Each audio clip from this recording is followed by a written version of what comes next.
We are going to talk about when you should go to a Universal Orlando for a discussion today. The best times to go. And we're going to talk about when the best times to go would be for crowd levels, weather, and special events. Yes. So and we'll talk about our personal favorite time to go as well. As well, yeah. So let's start with the best times to go for crowd levels. So first one, do you want to start, Jared? Sure. It's one that you may not expect, and a lot of people are surprised to hear this lately, but the summer. I'm telling you. Crowd behavior has sort of shifted. It used to obviously be the summer was always the busiest time of year. But a lot of people have changed their traveling habits, or people are willing to pull kids out of school now. Mm-hmm. So summer has been the last, I would say, probably 5 or 6 years has been ever since COVID. Definitely since sure. COVID, Mm-hmm. summer has been less crowded than many other times of the year, which sounds weird. Yeah. Now you do have the heat, so that is something as well. But Mm-hmm. you typically a lot of times in like June, July, August, like you're going to see lower crowds than you would have, let's say, 10 years ago. Yeah.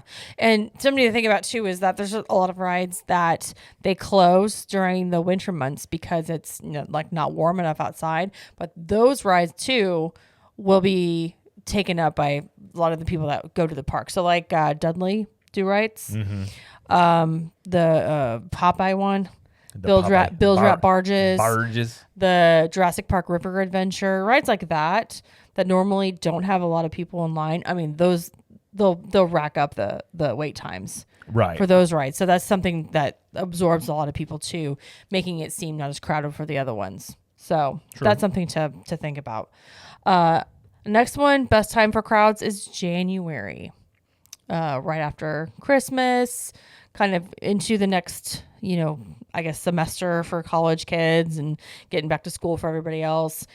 January tends to be, pretty not dead. I mean, it's never dead anymore, but like pretty like good on crowds. Except for like Martin Luther King weekend. That one is kind of busy, but everything else is pretty good.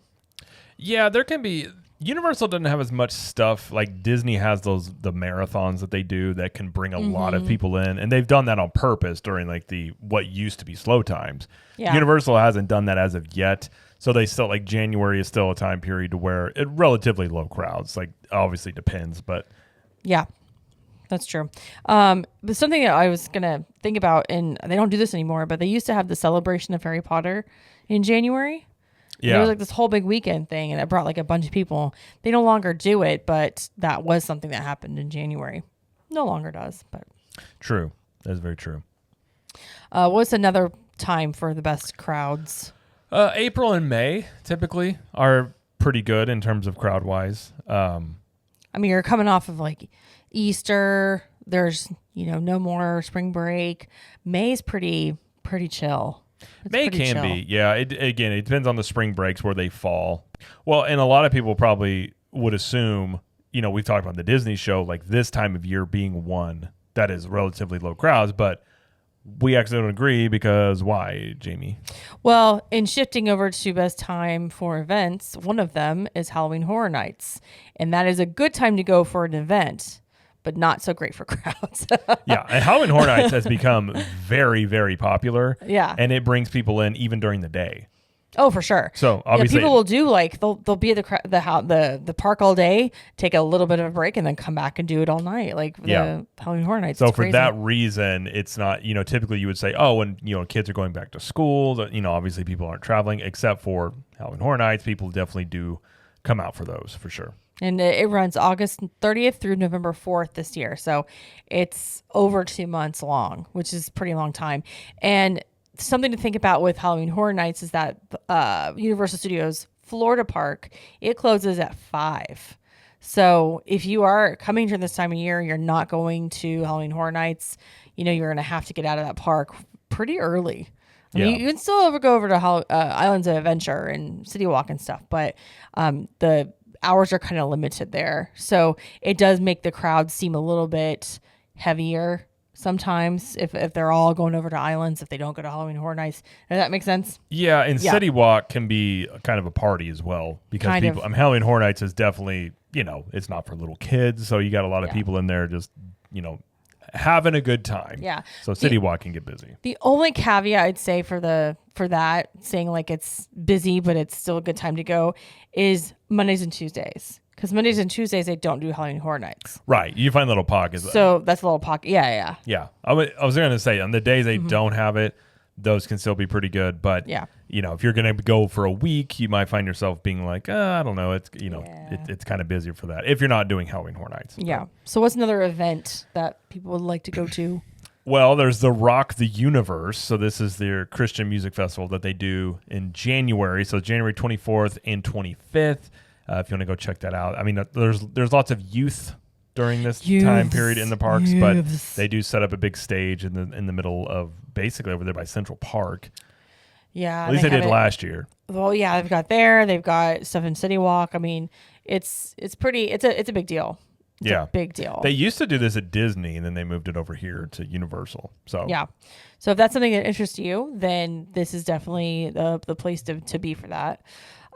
Universal Mardi Gras International Flavors of Carnival is February 1st through March 30th. And this, I feel like it's shorter this year and years past. One year it was like 4 months long. I swear. I actually think it's very much like Food and Wine we talk about with Disney. I think being shorter will help it because it went on so long that it kind of lost its like uniqueness. Yeah. I think when festivals drag on too long, it just sort of is like, it's there. Like there's no urgency to go versus when something's a little shorter, there is a little bit more urgency for people. But true. And you can check out the special food and the drinks. You've got the Mardi Gras parade, which is really cool. Mm-hmm. You've got the concert series. They do that on most Saturdays. It's not all of them, but it's most Saturdays during the festival. So that kind of brings people in, and they usually have some pretty good acts too.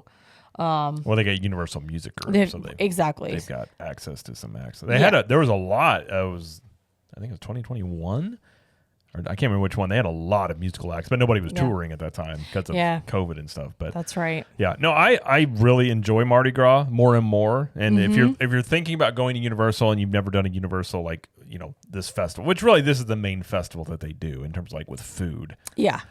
So I mean, Halloween Horror Nights has a food aspect to it, but this would be the closest thing to like say a Food and Wine festival like Epcot does is their Mardi Gras. I think so. Mm-hmm. And it's gotten much better over the years consistently with their food. So I am excited to see how they're going to do it this year. But it's a unique thing that it's its own thing. It's not copying what Disney does necessarily. It's got a lot more party atmosphere. It's got more unique aspects to it. So I mean, it can be a little busy. I mean, relatively that would be a pretty slowish time of year probably.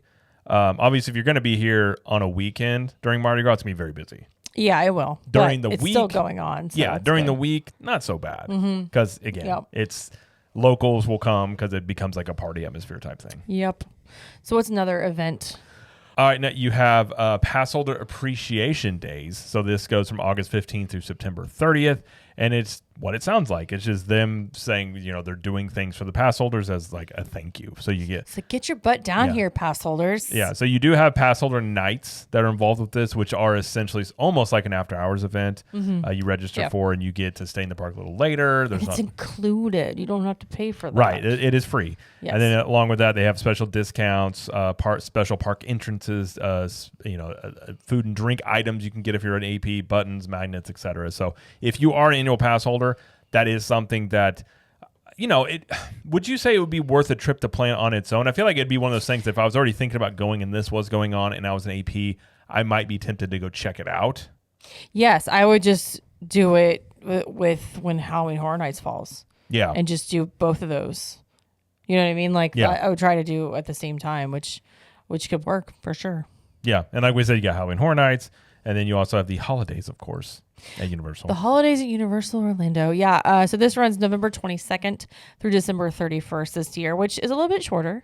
Usually, I want to say they started a couple weeks earlier in the past, but that's okay. But Thanksgiving is following late this year. I know. So I'm wondering if that's the reason. Thanksgiving starts Thanksgiving is November 28th, I believe. Yeah. So yeah, this is starting just 6 days before that, and runs to the end of December. But you have things like the Macy's parade Holiday Parade, I think is what they call it. You've got the Grinch show, Grinchmas Holiday Spectacular. You've got the Grinch breakfast, the character breakfast, decorations all up, special merchandise, the big tree. You always had the tribute store as well. The tribute store, absolutely. And that's for you got Christmas. That's true. You got a Christmas tribute store, Halloween Horror Nights tribute store, and what's the other Mardi one? Gras. Mardi Gras tribute store. And then they do a summer one. Typically, like this past summer, they did the retro summer one, which is still open. Yeah, that's one thing I like about the tribute store is that it's always changing. So no matter when you go, it can be something new to go check out. That's true. That is true. Yeah. So, but yeah, that's going on until then. But what about weather? Well, weather-wise, in Florida, your best times if you're going for the weather, probably November through April. Maybe parts of May, depending on the year, but November through April are going to be pretty prime for like really good weather. So basically during the day, it's still relatively warm in the 60s, sometimes 70s. Yeah. And then like once the sun goes down, you may need a jacket, be a little cooler, but it's very comfortable. The humidity, I'm not going to say it's nothing, but it's much, much, much lower. So it's much more comfortable. You don't have to worry about just sweating and being in the hot sun like you do in the middle of the summer. So if you're coming for weather, November through April for sure would be the best times for that. Yeah, I think so. I'd like having like a jacket or a sweatshirt at night during the winter months, which is kind of cool. And then it doesn't rain as often in the winter. December is notoriously drier, so you usually don't have to worry about the rain, whereas you would have to worry about that like right now in August and July. Yeah, coming from the Midwest, I've always hated winters, and now I enjoy them because the weather. And again, it is one of those things, though, when it is in the wintertime in Florida, like you will be totally fine during the day. But when that sun does go down, it will get remarkably chillier. Like it'll probably drop 10 degrees. It's much more like, in the summer here, even when it's dark, sometimes it'll still be in the low 90s. It's not the case in the wintertime. Oh, yeah. That temperature will drop, and then you'll find yourself, and really with the humidity down here too, it'll feel colder than it even is. It does. So that's the thing. If you're coming in during that period of time, I would probably have something to have at night, just because it may get chillier than you anticipate. But it is still, it's my favorite time to go to the parks is during that time period. Absolutely. Switching over to the worst times to go. And we'll just really quickly, for weather, I'm gonna pick the summer because it's really hot. It's still really hot right now, and it rains pretty much every day. And then you have the risk of hurricanes, like June, July, August, September, October. Like those are the big months for that. So there's always the potential for that. Which it doesn't scare me as much as it can put a hamper on your plans. That's exactly yeah. So, yeah, if you got plans, it could always be, and that's never fun when it does happen, or if you get to the parks and say you can't get home right away because of stuff like that. So that is a risk you do run, during hurricane season for sure. And it's just, again, it's going to be hot, humid, and rainy. Yep. And lately it's been very rainy. Very rainy. It rained. It just poured. It's just buckets of water just smushed down onto the ground. I hope it was water. Yes, it was. When you specified water, I was like... buckets of rain. I was worried of other things. No.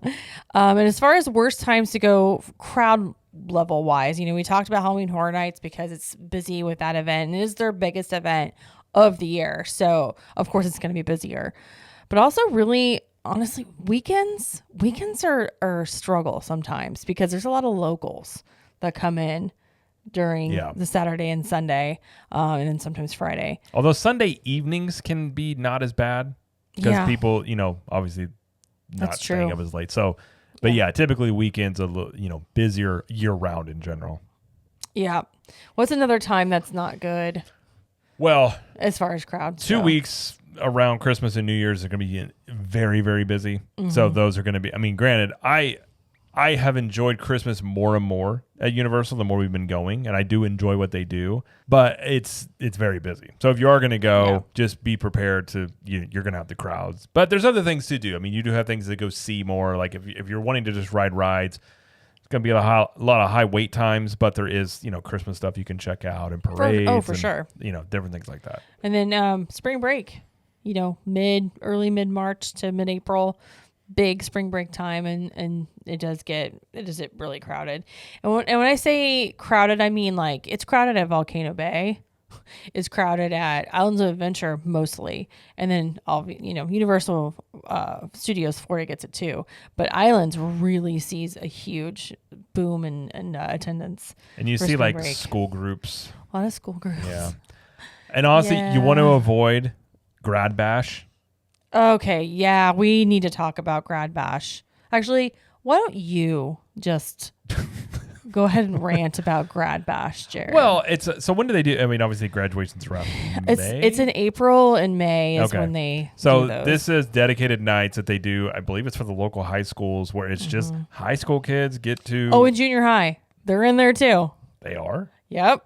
They do it too. Lots of youths, if you will, that are going to the parks. I would avoid these at all costs if it was me. Listen, you may sound, Jared, you sound like a grumpy old man. When I was in high school, I didn't like high schoolers. When I was in college, I didn't like college kids. So I've kind of always been this way. I've been pretty consistent most of my life in terms of that. So my attitude hasn't changed about it. Have your fun. They're kids. But I would say a little bit rowdier in the parks. You also run the risk. I've had this happen where, you get the youngins in groups together trying to impress some girls, and they got to stop the rides periodically because people won't listen to directions. People are standing up, so there's just a lot more. I guess you could say there's a lot more energy. In it, some of that energy can be very as kids go. So if it was me personally, I would avoid spring break and Grad Bash basically at all costs. If it was me planning a trip. But I mean, it's not going to I don't think it's going to ruin your trip, but you may just have additional things to, be mindful of when you're there if those are going on. Okay. Did I say that nicely? You said that nicely. I didn't want to be super mean. I was a kid once too, but I respected authority and people. I don't know. Another, before we give you our favorite times of year that we like to go, we want to mention the Orlando Informer events that they do. Mm-hmm. They do this, 1, 2, 3, 4 times a year now. And it's like it's an after hours event. It's like a separate ticket that you have to pay for. It's not, it's in Universal, but the Orlando Informer is the host basically. And like I said, these happen 4 times a year.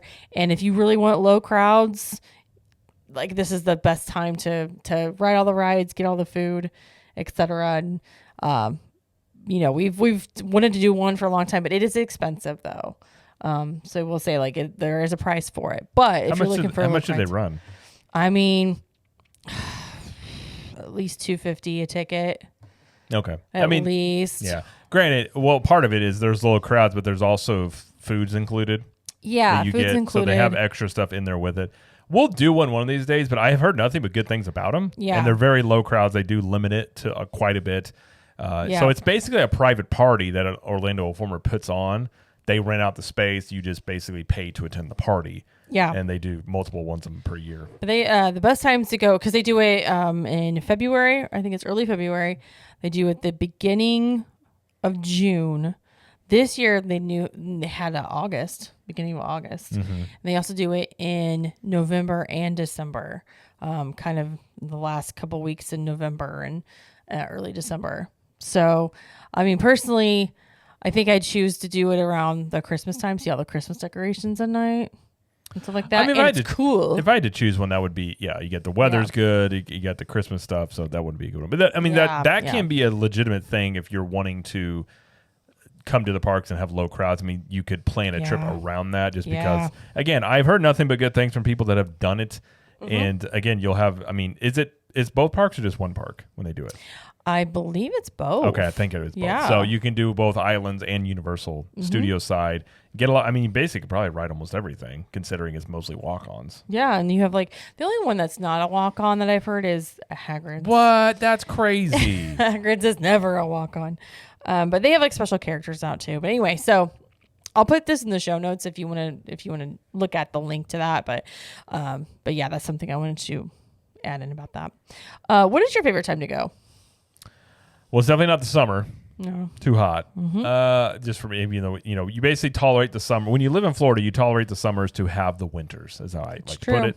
So, and every year Jamie always goes, we're not going to go to the parks as much, and then we're in the parks just as much. We really didn't this year. We did. We really didn't. Which I've actually become rather like, I used to work in a warehouse, had no AC. I used to live in a house that didn't have air conditioning. I'm pretty used to heat. It doesn't actually bother me that much. But if I had to choose, I'd rather not go to the parks when it's, a balmy 98 degrees. But my favorite time is, I love Christmas. Mm-hmm. So I would say anytime in the winter, I'm all about it. But I would say my favorite is Christmas. Like I said, the way that ever since we've been doing Universal, that's one thing I've kind of figured like, oh, they have Christmas stuff, but whatever. But I really have enjoyed what they do. Like the Grinch stuff is really unique. You have that show. That is a great show, by the way. It's the type of show that you would assume quality-wise you would pay for. It's that good. And then, they got the decorations up. They have the parade. So I do enjoy it. So I would say Christmas time and just in the winter because the weather's great. You got the ambiance. Yeah, that's what I would say. What about you?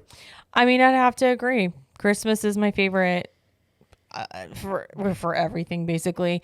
The Grinch alone being like the mascot of Universal Christmas just makes me happy.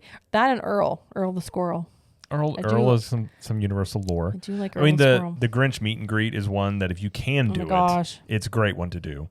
Like it's one of those that if you can get in line for it, you're going to be in line for a couple hours at least. Yeah, to meet this guy. It's a lot. And we've done the Grinch breakfast before. Now they've changed it since we've done it. But I mean, I'm sure there's multiple people that play the Grinch. They're all great. Yeah. So it is a good time. In terms of the pricing nowadays, you're going to pay to do it. It's expensive. Yeah. But it is a unique thing. And it's kind of one of those like, I'm glad we did it, but I'm not really dying to do it again sort of thing. Yeah. I mean, I'm glad we did it the way we did it before the price just hiked up and they moved it to a different place and all that stuff. But yeah. But maybe we'll do it again in a couple of years or so. But yeah. It's pretty fun. It's definitely a really popular one now, for sure. Yeah. But I mean, second, again, anytime in the winter, like January, February, like I like all as long as it's not super hot, like I'm pretty cool with it. And now, especially with us, like we're Premier Pass holders. Mm-hmm. So as a perk, you get Express Pass after 4 included in your pass. So it's one of those things when it comes to Universal is sometimes we just wait until 4 o'clock to do most of the stuff anyways, which makes the park going side of things like in terms of rides and things like much easier. And I would say that is the only reason I would like choose to go in the summer at Universal because of that. Because in the summer, it's usually open later. Yeah. So we have more time to use our Express Pass. True. So that's the only reason. Because during the winter, sometimes the parks close at like 7. Yeah. Sometimes 6. And I was like, oh, that's not a long time to use her stuff. Yeah. But that's all right.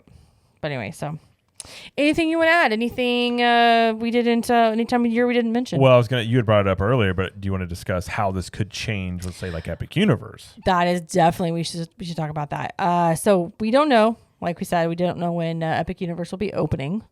But we do know that the crowds will increase across the board whenever Epic Universe does open because there's more people coming to Epic Universe. There'll be more people coming to the other parks as well. So. Right. Yeah. So are you asking, what do you think? Well, I guess the question would be, does anything we're saying now change that when it comes to when Epic Universe is open? I would say... The summer? If they open in the summer, yeah. Well, I would say it definitely, like, with Epic Universe likely, let's just say the baseline is Epic Universe will be open by the summer in some capacity. I would then say the summer is probably not the best time to go in terms of crowds because I think it's going to be slammed. Now, Epic Universe could mess up the flow of this stuff for years. The demand could be so high, but you probably still would have pockets in there in the winter probably as well, given it would be more susceptible to like when school's back in session on some level. So you might find a little bit of a lull. Like, let's say the summer's really high. You might get a little bit of a lull between summer and, like, say, Halloween Horror Nights maybe. But Epic Universe could throw all this for a loop. So this is good for now. And then when Epic Universe opens, obviously that could change all of it. And we'll have to wait and see how bookings look and crowds look. But it could be one of those situations. Again, when the Wizarding World opened in 2014, they saw an impact of, I think it was almost 40%, 35% increase in attendance that Universal sustained. So it wasn't like it peaked and then it just fell back to where it was. Like they sustained it. So if Epic Universe is as big of a success as I think it could be and likely is, you very well could just see more people are just going to come to Universal year over year in perpetuity. So it would change a lot of this as well. So, and not to mention they're going to be adding more stuff into the existing parks also. So this will be one of those things where it's accurate as of now. I would say by summer of 2025, this all could just be not accurate at all anymore. Because we just don't know. Or just on a different level. It could still be accurate, but yeah, like you were saying, just the levels. Like it's less crowded in January than it is in July, but it's not as everything but is. Let's say 2 years ago in January, it was much less crowded than it is now, sort of thing. So yeah, we'll have to see. Hopefully they announce an opening date for Epic Universe very soon and we can start planning, because I would love to start planning vacations and stuff there and our days there. And I mean, I'm just curious. Obviously I want to know when it's going to open. I also want to know what, our annual pass holder is going to be able to go. How's that going to look? Like there's a lot of questions where it's really hard, which is why I'm hoping they come out and say something very soon. Cause it's very hard to even, like for us, like, we start planning things about what we're going to do months in advance sometimes. And it's like, okay, Epic Universe, like, is it going to open early? It's really like we're getting toward the end of the year now where it's like, I'd like to know in terms of like, maybe what we're looking at. But obviously I'm excited about it, but we'll have to see what they end up doing. The rumors being you got to buy multi-day tickets and only one day here and there, stuff like that. But Well, speaking of, the construction and like when it's going to open everything. If you haven't already, you should check out the YouTube channel, Cap the Magic, where Jared dives deep into the construction videos and the pictures out there of what's going on with Epic Universe. So if you haven't already, you should check those out. They're good. Yeah. Bio Reconstruct, anytime he drops pictures, which I think he's got another, I saw a picture he posted the other day. So he probably has another batch of them. So we kind of go through and we can compare them to the last update to see where, what progress is being made. They're making fast progress. They are building quickly. Yep. They're doing ride testing on most of the attractions. Again, Super Nintendo World is the farthest behind, but in terms of the roller coasters, I believe all the roller coasters in the park are ride testing constantly. That's awesome. So you can always see those going through. That's awesome. And I mean, somebody asked the other day when construction would wrap up. Obviously, I don't know, but going off of Steve Tatham, who had, again, months ago gave an interview that they were looking to wrap up construction for sure by the end of the year. That doesn't mean the park's going to open by that point, because I'm sure there's lots of things that go into opening a theme park beyond just like the construction you can see. But that timeline seems plausible at this point, unless, you hope that there's no big hurricane that comes through and like delays stuff like that. But so it's all kind of, Universal doesn't really say a whole lot. They don't. They kind of let the conjecture and rumor mill kind of go on that end. So until Universal says anything, obviously all this is just a guess. But it's true.